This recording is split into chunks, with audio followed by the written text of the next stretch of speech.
Ito na yung mga individual na more or less affidavit nila. Si Wampa ay kararating lang din po niya kaninang umaga. I think kagabi. Kasi umuwi po siya sa Jensan dahil naapektuhan ng kanyang pamilya sa dumaan na lindol. Pati rin po si Dalo. Oh. Umuwi po sila sa Mindanao noong immediately after the earthquake. Dahil umiiyak yung kanilang mga anak, siguro affected psychologically.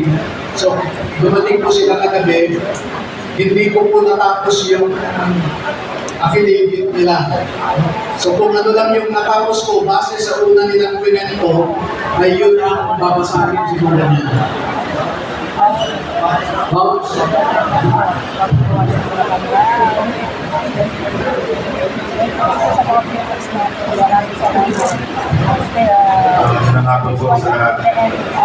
Salamat po sa inyo sa pagpunta.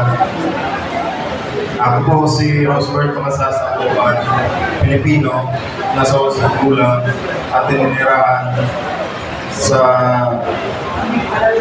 Taguig City. Matapos na makaparupa na ayon sa batas, ay nagpapahayag at nagsasalisay ng mga sinusunod. Personal na impormasyon at pinagmulan ng trabaho. Ako ay dating enlisted personnel ng Philippine Marine Corps. Pagkatapos ng aking paglilingkod sa militar, pumasok ako sa pribadong sektor bilang security professional. Ako ay naging dating empleyado ng Ginoong Elisante Esco, nakilala rin sa tawag na Boss ESC o Boss Sandy. Nagtrabaho ako bilang personal assistant at security consultant ni Ginoong ko at ng kanyang pamilya. Ang aking panunungkulan kay Ginoong ko ay nagsimula noong December 4, 2023 hanggang December 2025 at nagtapos. Pagkatapos ng kontrata ng marami sa aming mga kasamahan, bagamat ang ilan ay natapos noong Disyembre 2025, ako ay kabilang sa 18 dating empleyado na lumunda sa pinagsamang sinumpang Salisay noong Pebrero 23, 2026.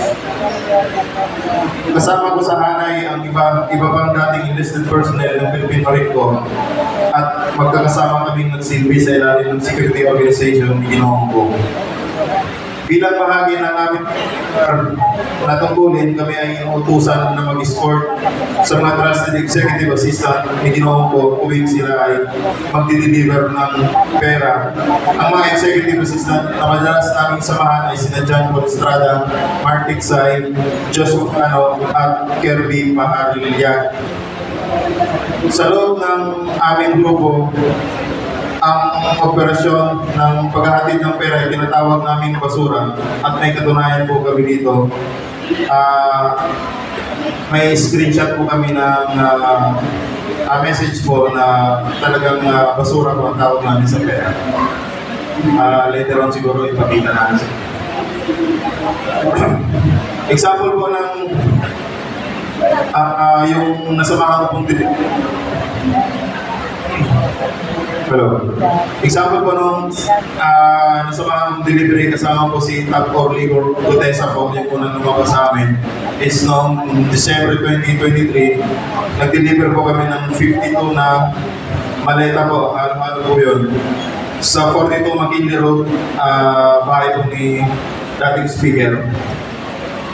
Kasama ko rin po doon sila Bernard Gumban, Romel Galapon, Cecilio Laroder at si Top Lenny Bolotati po.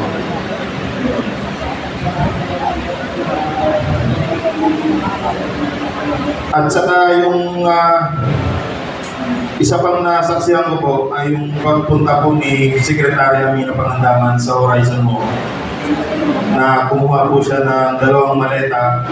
Inutusan po kami ni John Paul Estrada po, kami dalawa po ni Sarge Tube. Pinaba po namin galing sa 56th floor, papuntang basement 2 or 3 po yun.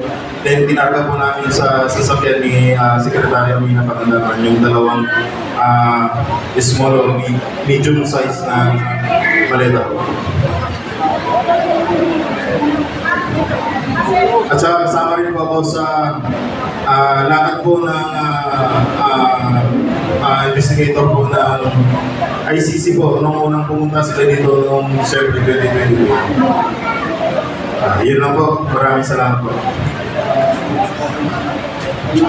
Ang isusunod ko pong ipakilala sa inyo ay isa na namang karagdagan sa 18, si Catrino Basco. Siya po ay 15 years sa Philippine Marines. 14 years sa combat duty, 1 year as medic. At nung ibinabalik siya sa combat duty ulit after 15 years, ay pinakiusapan siya ng kanyang asawa at mga anak na kung maaari wag na siyang bumalik sa combat duty. Kaya pinipare po siya na award at dishonorably discharge siya after 15 years. Dahil po sa pamilya, ang rason niya kaya hindi na bumalik sa servisyo. Hindi po siya nagkakaw. So, magandang hapon po sa ating lahat. Ako po si Catrino L. Basco. Nakapasok po ako, nakapagtrabaho po ako kay dating Congressman Rizal Ticono ay 22 July 2024. Ang naging trabaho doon ay una po, nakapag-abot po ako ng malitang pera sa Horizon po sa 56 floor sa unit po din po sa nakapag-security escort din po ako sa ICC. At pagkatapos po mula March hanggang August 2025 ay assigned pa ako sa bahay ni dating Congressman Rizal Ticono. Ang trabaho ko doon ay nagpantay po ako ng mali-mali na pera doon sa bahay niya sa loob ng 6 na buwan po. At ang huling ako po, magbalik ko po ng August, may pinatrabaho po sa akin si Sir Dominguez nung pumutong na po yung issue na ito.